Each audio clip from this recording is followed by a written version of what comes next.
이 호세아 선지자를 통해서 자기 백성들을 깨우치는 말씀입니다. 이 당시에는 오늘 여기 9절에 보면 제사장 무리가 세겜길에서 살인하고 사악을 행하였다. 제사장, 왕, 백성들 모두가 다 타락했습니다. 이스라엘이 타락했고 또 이스라엘을 본 유다도 타락했고 하나님이 주신 젖과 꿀이 흐르는 땅에서 최고의 풍요함을 누리며 최고의 풍요 속에 살면서 높은 자부터 낮은 자까지 모두 다 하나님을 다른 것으로 대체해버리고 하나님을 반역하고 하나님을 등져버린 사건입니다.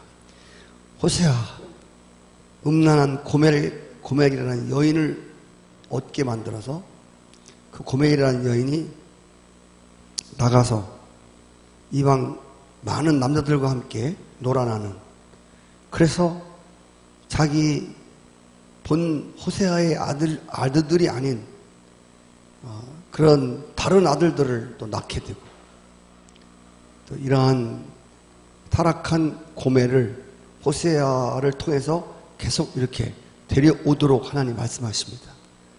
호세아는 하나님이시고 이 고멜이라는 여자는 바로 이스라엘과 유다 백성들을 말하는 거예요. 하나님의 인내하심은 사람이 가히 측량할 수 없습니다.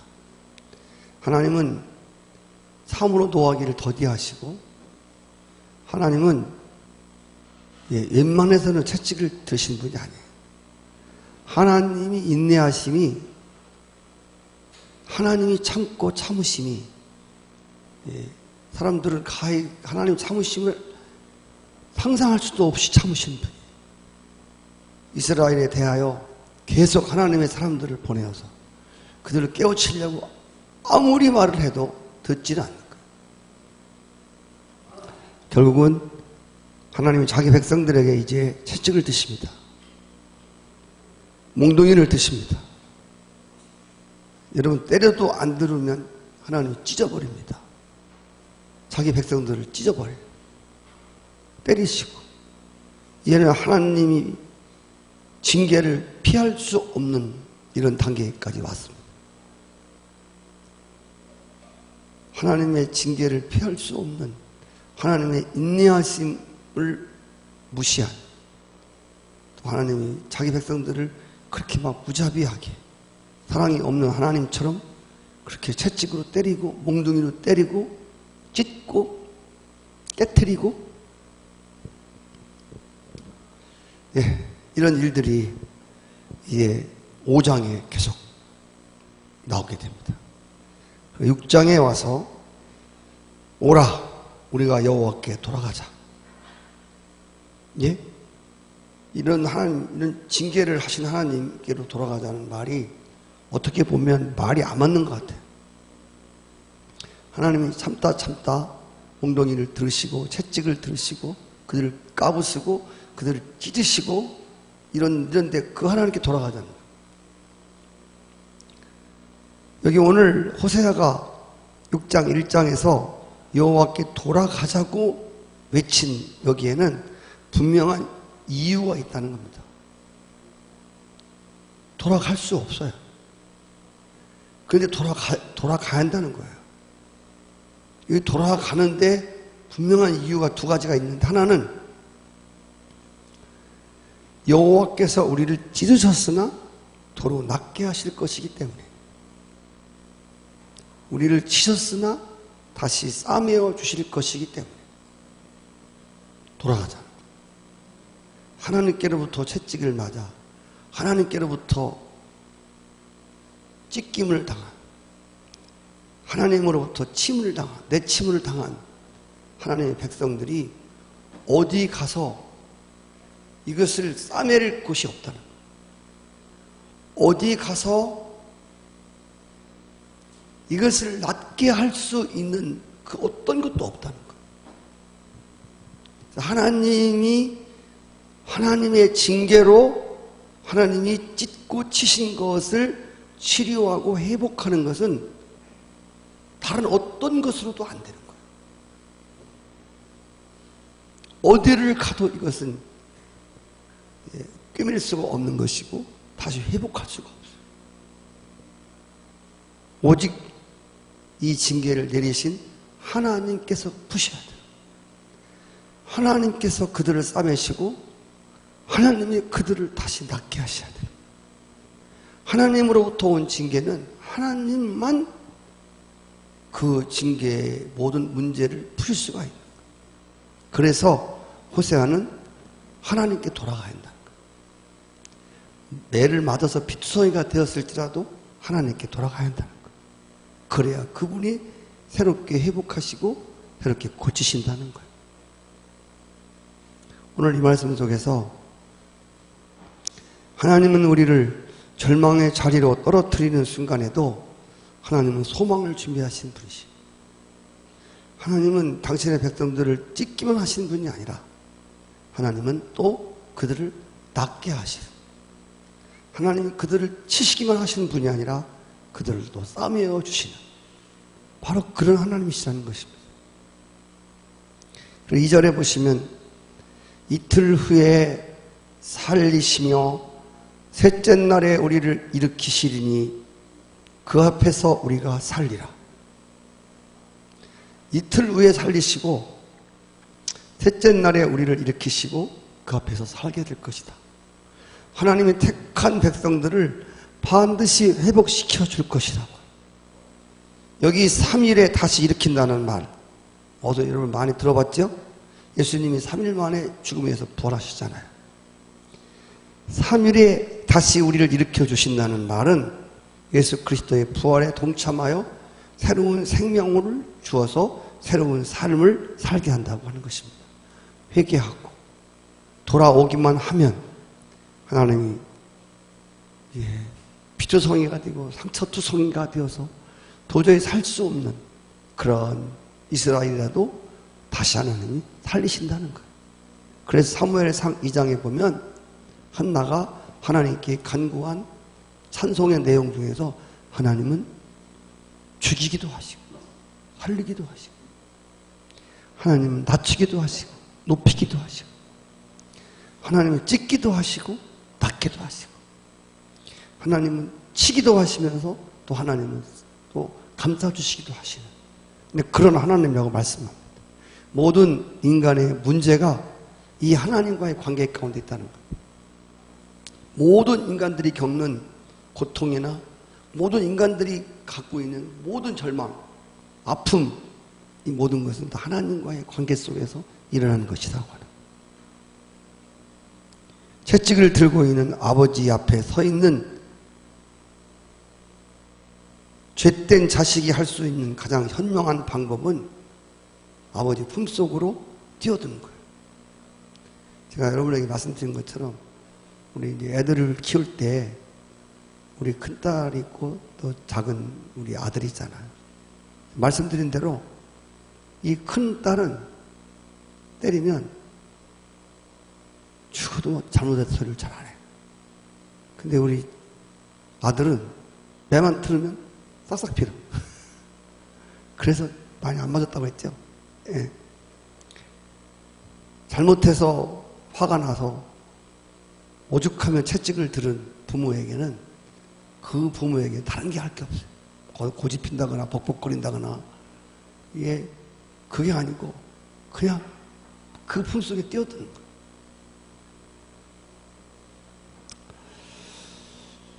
하나님이 이스라엘 백성들을 이틀 후에 살리시고 3일에 일으키시고 그 앞에 다시 죽을 수밖에 없는 이스라엘 백성들을 살려주신다고.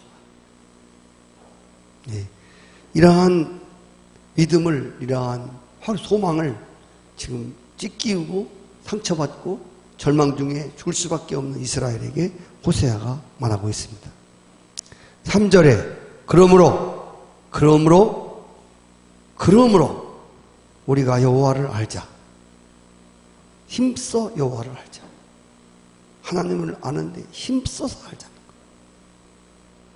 오늘 이스라엘과 유다가 타락하고 유다와 이스라엘이 하나님의 채찍과 하나님의 찢김과 또 하나님의 그 깨트리심을 그 고통과 절망을 경험한 것은 이들이 하나님을 알지 못하기 때문에 이들이 하나님을 아는 올바른 지식이 없었기 때문에 이들이 타락하고 이들이 이런 매를 맞았다는 겁니다. 그래서 하나님이 누군지를 알자는 거예요. 요즘 오후 시간도 우리가 매일 말씀을 드렸지만 하나님을 안다고 하는 것은 지식으로 아는 게 아니에요.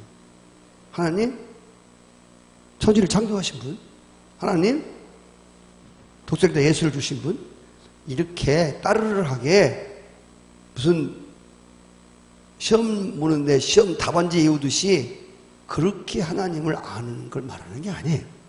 하나님을 알자는 말은 그런 말이 아니란 말입니다. 네? 하나님은 뭐 만물의 창조주시오, 구원해 주신 주님이시고 외아들을 주신 분이고 이렇게 이런 지식을 말하는 게 아니에요. 응?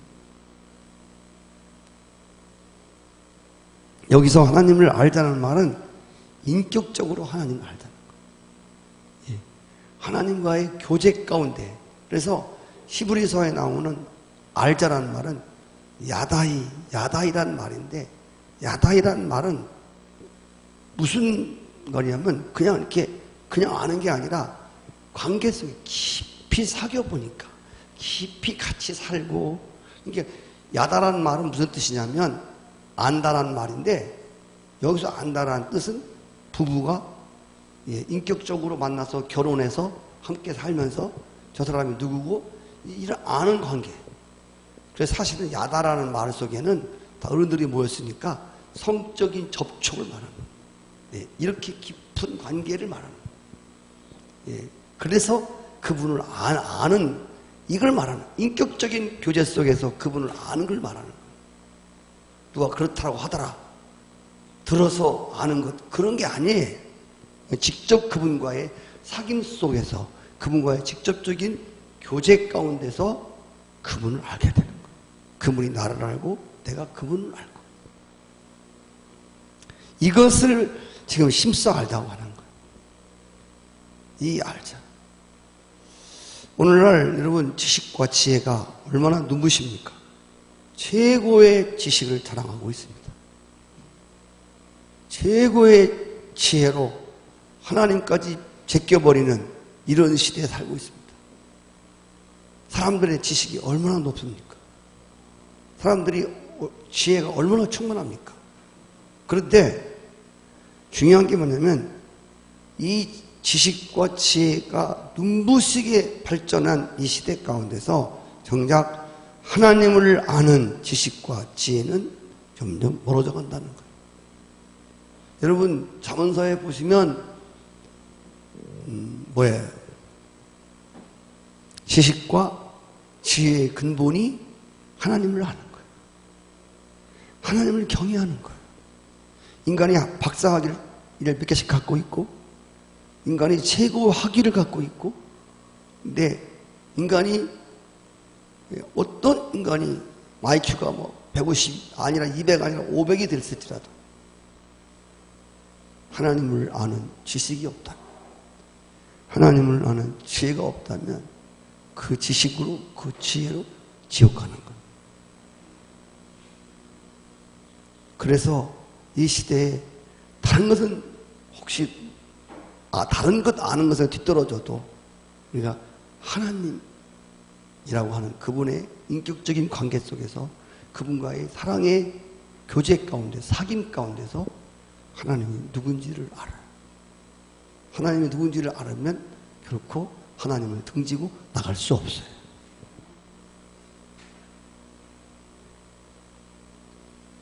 결코 그럴 수 없다. 그래서 하나님을 알자, 힘써서 알자. 그냥 대충 아는 게 아니라 하나님을 아는데 힘을 쓰자는 거예요. 하나님을 아는데 삶의 에너지를 투자하라는 거예요. 오늘 많은 사람들은 삶에 있어서 그들의 물질과 그들의 시간과 그들의 에너지를 잘 보세요. 어디다 쓰나. 점점 하나님과의 관계가 멀어지는 데 자꾸 쓰는 거예요. 교인들도 이제 살만해요. 이스라엘이 풍요 속에서 그들이 하나님을 멀리한 것처럼 이제 성도들이 살만해지고 많이 배우고 살만해지고 많이 배우고 좋은 환경 속에 살고 있어요. 이런 가운데서 정말 하나님을 아는, 하나님을 알려고 하는, 거기다 에너지를 쏟는 사람들이 많지 않아. 자꾸 하나님을 등지는 쪽으로 나가는 이 타락한 시대에 우리가 살고 있다는 거 하는 것입니다. 여러분, 누가복음 15장 얘기를 많이 하는데, 둘째 아들이 집을 나갔잖아요. 아버지를 떠났잖아요. 네. 떠나서 그가 많은 고생을 했습니다. 아버지 떠나고 집 떠나면 고생하는 거죠. 하나님 떠나면 그때부터 물질은 풍성할지 모르지만 환경은 좋을지 모르지만 심적으로 말할 수 없는 고통이 찾아오거든요. 인간은 하나님이 사람에게 심정을 주었기 때문에 그래요. 하나님을 떠난 인생은 그렇게 평화롭게 살 수가 없어요. 그런데 이 둘째 아들이 아버지를 떠나고 집을 떠났다가 정말 쫄딱 망했거든요. 돼지 쥐엄 열매를 먹게 되잖아요. 그런데 사실 잘 보세요. 여러분 누가복음 15장에 보시면 이 둘째 아들이 쫄딱 망했어요. 정말 무지무지한 고통을 당하고 있습니다. 근데 그가 아버지께로 돌아갑니다. 잘 보세요. 돌아가는데 이 둘째 아들이 아버지를 알아서 돌아간 게 아니에요. 돌아갈 때까지만 해도 아버지가 누군지 잘 몰랐어요. 다만 성경에 보니까 내 아버지 집에는 얼마나 풍족한 양식이 많은가. 나는 여기서 줄여 죽는구나.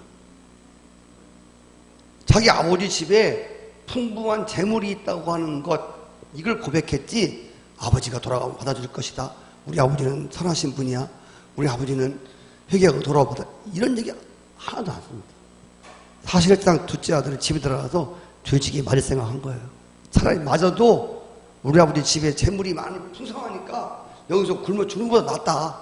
차라리 주지기도 터지고 나도 들어가서 먹고 살자.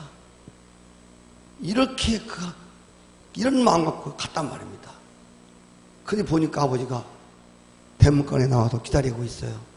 신발도 안 신고 아들이 오니까 막 뛰어나와서 매를 들고 와서 때리는 것이 아니라 끌어안고 입 맞추고 그리고 막 위로하고 격려해주고 잘 들어왔다. 잘 들어왔다. 기다렸다. 돌아와서 고맙다. 뭐 그런 거예요. 채찍을 때릴 줄 알았더니 자기 생각과는 전혀 다르게 돼지게 맞고 이제 배불리 먹고 살려고 돌아왔는데 그게 중요한 게 아니죠. 아버지가 그 다 깨어진 다 망한 그 집 꼴이 되어 돌아온 그 아들에 대해서 한마디 대꾸하지 한마디 책망하지 아니하시고 그를 끌어안아주는 인자하신 아버지를 알게 된 거예요. 그때까지는 이 둘째 아들은 아버지가 누군지 몰랐어요. 아버지가 알았다면 그는 집을 나가지 않았을 거예요. 그래서 제가 말씀드리는 것처럼 이 탕자가 집에 돌아와서 아버지의 큰 사랑과 아버지가 어떤 분인 것을 알고 나서 아마 그는 다시는 집을 나가지 않았을 것입니다. 이렇게 하나님을 진짜 아는 사람, 하나님을 진짜 아는 사람, 하나님과의 끈끈한 하나님이 어떤 분인 것인가를 우리가 알면 알수록 우리는 그를 결코 하나님을 버릴 수 없고 결국 우리는 그 테두리를 벗어날 수 없고 할렐루야. 그리고 오늘 여러분 회개하고 하나님께 돌아온 자들에게 하나님의 관계를 회복한 자들에게 주님이 3절에 하반절에 두 가지를 약속하고 계십니다. 하나는 그의 나타나심은 새벽빛 같고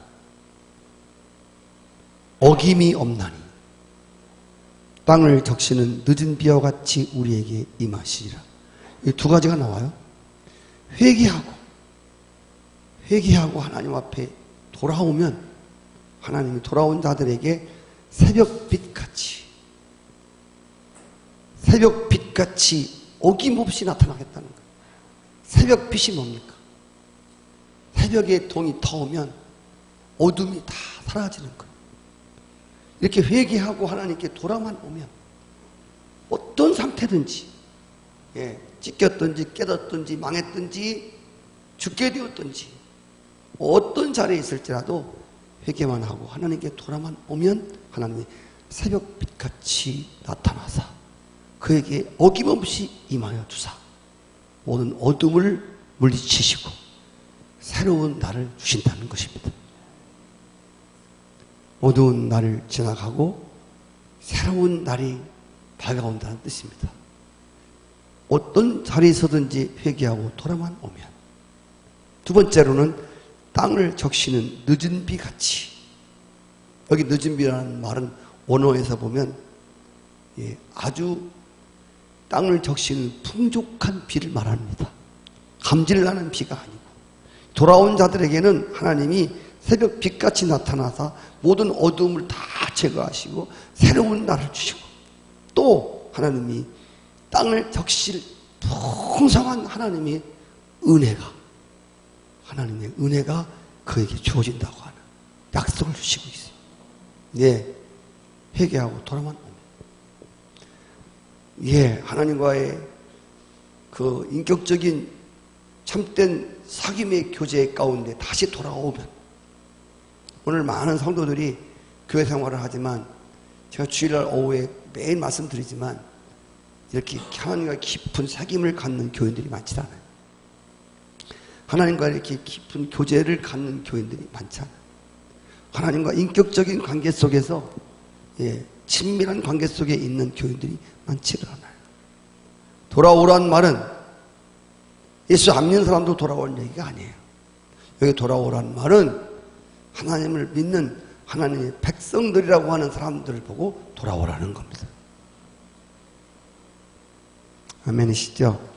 6절에 보면 하나님이 정말 원하시는 것이 있습니다. 하나님이 원하시는 게 뭔가? 우리는 우리의 원하는 게 뭔가가 중요하지 않아요. 우리는 하나님이 무엇을 원하신가를 알아셔야 돼요. 네? 신앙이라고 하는 건 나에게 근거가 있지 않잖아요. 내가 뭘 원하느냐, 내가 뭘 갖고 싶으냐, 이게 중요하지 않아요. 하나님이 뭘 원하느냐가 중요한 거예요. 신앙이라고 하는 것은 내 기도에 하나님이 응답하는 게 아니에요. 본래 신앙이라고 하는 것은 하나님의 원하심에 인간이 응답하는 거예요. 잘 들으셔야 돼요. 신앙은 아무거나 내가 막 기도를 드려서 하나님 응답하는 게 이게 신앙이 아니에요. 하나님이 원하시는 것에 인간이 응답하는 겁니다. 하나님이 원하시는 것에 내가 거기에 응답하는 거예요. 자, 오늘 뭘 원하신다고요? 나는 인애를 원하고 예배를 원치 않는다. 나는 인애를 원하고 그런 제사를, 그런 너희들이 매일 드리는, 너희들이 중요시 여기는 그런 예배를 나 원하지 않아. 우리는 그러지 않습니까? 우리는 막 예배 드리는 행위에 대해서 막 그 자체에 대해서 굉장히 신경을 쓰잖아요. 예배 드려야 돼. 하나님 나 예배 원하지 않는다는 거예요. 뭘 원하셔? 인애를 원하신다. 여기 인애라는 말은 히브리어로 헤세드라는 말이에요. 헤세드라는 말은 뭐냐면 변함없는 사랑을 말하는 거예요. 변함없는 사랑. 그래서 에베소서 6장 마지막 절에 변함없이 예수 그리스도를 사랑하는 자에게 은혜가 있을지어다. 이게 인애예요. 헤세드예요. 하나님은 뭘 원하시냐면 변하지 않고 하나님을 사랑하는 걸 원하는 거예요. 제사의 행위, 예배 드리는 행위를 원하는 게 기타 치고 뭐 노래 부르고 막 이걸 원하는 게 아니에요. 이 자체가 원하는 게 아니라 하나님은 그들이 그 신앙의 형식 속에 하나님을 변치 않고 사랑하는 마음을 갖는 거예요. 이 말은 무슨 말이냐면 이 당시 이스라엘 백성들은 하나님을 진정으로 사랑하는 마음이 없이 수없는 예배를 드렸다고 말이에요. 여러분들 착각하지 마셔야 할 것은 예배 자체를 부정하는 게 아니에요. 하나님은 제사가 필요 없다는 얘기가 아니에요. 제사를 드리는데 하나님을 사랑하는, 하나님을 변함없이 사랑하는 그 마음이 없다는 거예요. 사랑하는 마음이 없어요. 네. 여러분이나 저나 마찬가지. 오늘 예배를 나왔는데 그냥 오늘 수요일이니까 그냥 터덜터덜 예배 드려야지. 이런 예배. 주님이 이런 예배를 원하지 않는 거예요. 정말 원하시는 것은 그들의 마음속에 하나님을 사랑하는 그런, 아무리 예배를 많이 드려도, 예배를 빠지지 않고 드려도 이 내용이 빠지면 형식은 아무것도 아니라고 하는 거예요. 제사를 드려야, 예배를 드려야 되지만 그러나 이 예배가 하나님을 사랑하는 마음을 가지고 예배를 드려야 돼요. 이걸 원하신다. 그리고 여기 뭐라고 써있죠? 하나님을 아는 것을 원한다. 하나님을 아는 것. 나는 번제보다 하나님을 아는 것을 원한다. 번제물 아세요? 번제물. 번제가 뭐예요? 양, 소. 이게 번제물이거든요. 이스라엘 백성들은 이 호세아 시대에, 호세아 시대가 말라기 시대예요. 말라기 시대나 호세아 시대나 이때가 다 북이스라엘, 남유다 다 끝판거든요. 말라기서에 보세요. 이스라엘 백성들, 이사야서를 보세요. 이스라엘 백성들이 제사를 드리는데 집중하는 거예요. 제물 드리는데 심지어는 저 스바 여왕이 있던 예멘 땅에 가서 그 비싼 향유를 사다가도 번제물을 드리는 사람이 있는가 하면 수도 없는 번제물을 드리는 거예요. 응? 그리고 왜 이렇게 예배가 많아? 네. 저는 목사로서 예배를 통해 우리 한국 교인들 너무 예배가 많아요. 제가 볼 때도요, 예배가 많다는 거는 좋은 뜻도 있고요, 잘못하면 예배가 많기 때문에 형식적인 게 되는 거예요. 성만찬을 천주교에서는 매일 합니다. 아침마다 미사를 해요. 새벽 미사. 그때마다 이렇게 하얀 떡을 넣어주고 포도주를 마셔요. 그래서 그게 주님의 피고 주님의 살인데 너무 자주 하다 보니까 이게 주님의 살과 주님의 피에 대한 이 어떤 마음에 닿는 게 없는 거야. 예배가 너무 많다 보니까 진짜 예배가 사모되고 막 기다려지고, 이런 예배 같으면 매일 봐도 상관없죠. 한 시간마다 예배 드리면 더 좋죠. 그런 마음만 있다면. 그런데 이제는 이 예배에 대해서 또 예배야? 왜 이렇게 예배가 빨리 들어오냐? 여러분 어때요? 예배가 늦게 들어와, 빨리 들어와? 내일 새벽에 또 드려야 돼요. 우리. 자고 나서 새벽에 일어나서 또 예배 봐야 돼.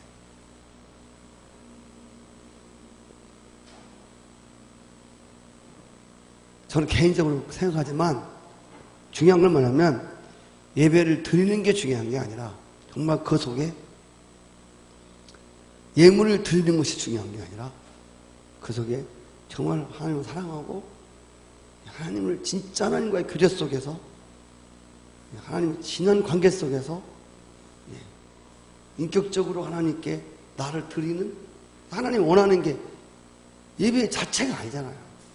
하나님 원하는 게 재물 자체입니까? 그게 원하는 게 아니라 하나님 원하는 건 뭐냐면 하나님은 그분을 사랑하고 하나님이 어떤 분인가를 깊은 교제 속에서 알고, 그리고 하나님께 순종하는 이 마음, 그래서 자신을 하나님께 드리는 이러한 제사를 하나님이 원하신단 말이에요. 우리는 다 알고 있지만 나를 드리지 않는 헌신, 나를 드리지 않는 재물, 돈만 드리면 그게 무슨, 그게 돈만 드리면요, 헌금만 된다 그러면 하나님 그런 헌금 원치 않는다는 거예요. 그래서 정말 하나님이 원하시는 것은 하나님이 어떤 분인지를 알고 관계 속에서 알고, 그리고 나 자신을 또 인격적으로 하나님 앞에 드려지는 그러한 신령과 진정이 있는 예배. 그래서 요한복음 4장에 보면 하나님이 예배하는 자들을 찾는다고 했죠. 어떤 사람을 찾아? 진정으로, 신령으로. 하나님이 어떤 분인가를 진짜 알기를 원하는, 진짜 교제하고 사귐을 갖기 원하는. 아멘. 수많은 제물을 드렸고 수많은 제사로 하나님을 기쁘게 하려고 했던 이런 예배 의식, 번제물을 드리는 형식만 있었지 진정으로 없는 게 뭐예요? 내용이 없어. 내용. 진짜 내용이 없어. 하나님을 사랑하는 마음도 없고 하나님 순종하는 마음도 없고 그냥 저들이 하고 싶은 대로, 예, 저들이 하고 싶은 예배 드리고 저들이 드리고 싶은 제물 드리고. 아까 말씀드렸죠? 예배는, 신앙생활은 내가 원하는 걸 드리는 것이 아니라 그분이 원하는 걸 드리는 거예요. 예배를, 내가 원하는 예배를 막 천 번 드리면 뭐 하는 거야? 그분이 원하는 예배 한 번 드리기를 원하는 거예요. 할렐루야. 오늘 교회가 뭡니까? 하나님, 우리가 이렇게 예배 드리면 받으십시오. 예? 받아, 하나님 받으셔. 우리가 이렇게 푸짐하게 예배 드립니다. 우리 편에서 푸짐한지 모르지만 하나님은 그런 분이 아니라는 거예요. 성도 여러분, 하나님이 이스라엘이 드리는 번제물에 의존하여 사시는 그런 빈약한 분이 아니잖아요. 하나님 그런 분이에요? 하나님 무슨 뭐 그들이 드리는 소, 그들이 드리는 양, 그거 못 먹어서 걸걸대시는 분이에요?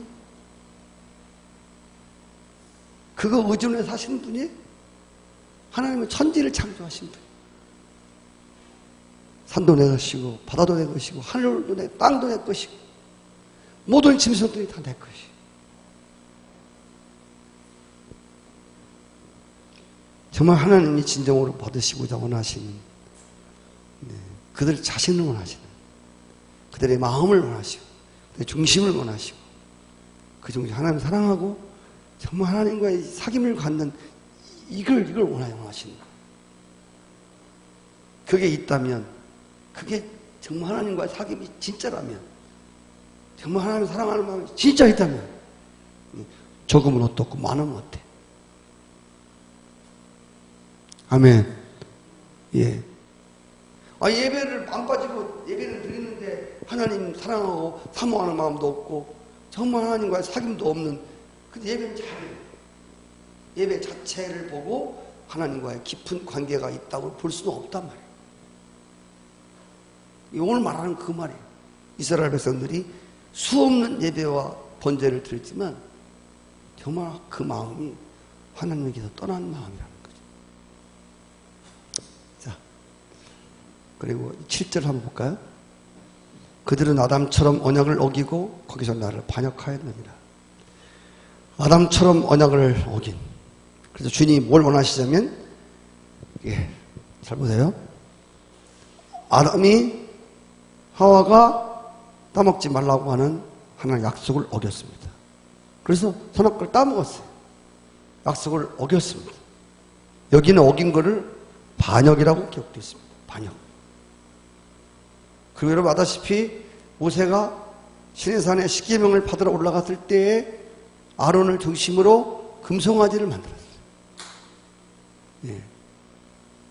그래서 모세가 하나님께 받아온 약속의 말씀은 판을 깨트려버려요. 언약이 깨어져 버리죠. 오늘 말씀에 너희가 아담처럼 언약을 어기고 나를 배반했다. 반역했다. 이 말은 무슨 말이냐면 이스라엘 백성들과 함께 언약의 재갱신을 원하시는 거예요. 언약의 재갱신이 어떻게 이루어지죠? 하나님과 관계가 깨어진 이 갱신을 뭐로가 이루어지죠? 예수 그리스도의 십자가로 이루어지는 거예요. 예수 그리스도의 십자가로 말미암아 하나님과의 관계가 반역되었던, 언약이 깨어졌던 모든 관계가 예수 그리스도의 십자가로 말미암아 다시 하나님과 제 언약이 갱신되어진, 바로 예수 그리스도의 십자가로 가능하다고 하는 것. 마지막으로 11절 보고 끝내겠습니다. 또한 유다여, 내가 내 백성의 사로잡힘을 돌이킬 때에 내게도 추수할 일을 정하였느니라. 잘 보세요. 이스라엘이 아니라 유다입니다. 유다가 내가 내 백성의 사로잡힘을 돌이킬 때, 사로잡힘에서 하나님 돌이키실 때, 이는 바벨론에서 70년 징계를 받고 다시 그들을 돌이킵니다.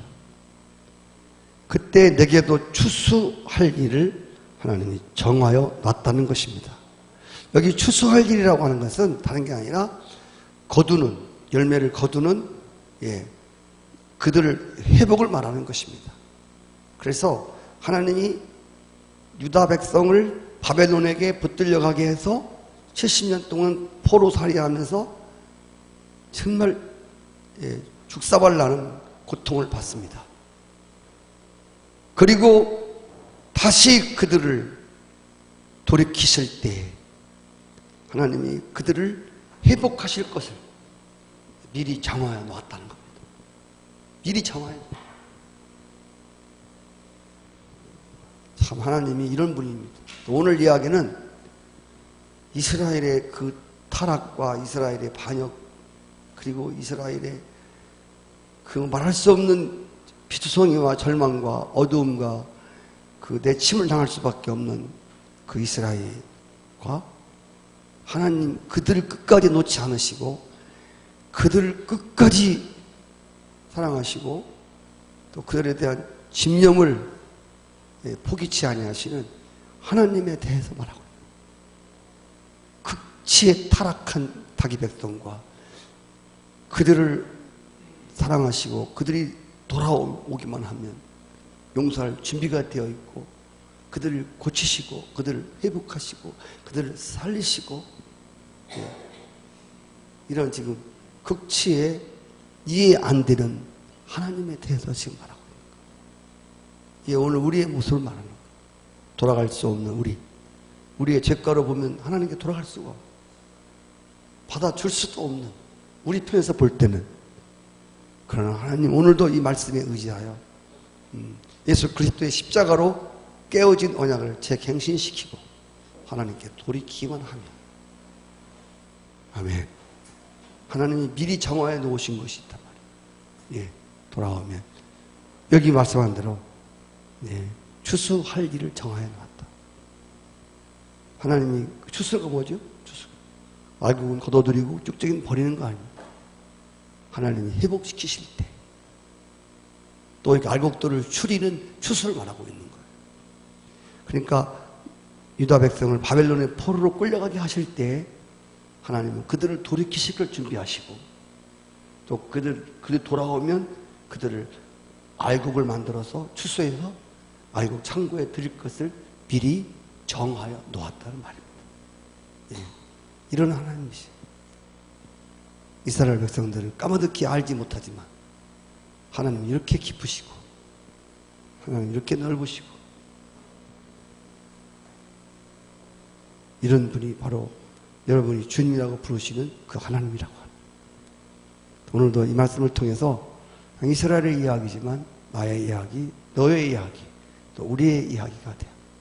또 하나님께 우리의 마음을 전심으로 그 앞에 돌이켜 그분과의 깊은 사귐과 그분과의 언약 행신과 그분과의 관계가 새로워지는, 그래서 다시 우리가 살게 되어지고 다시 어둠이 물러가고 새로운 광명의 아침이 오고 그리고 하나님의 소낙비 같은 은혜가 여러분을 임하기를 축복합니다. 은혜는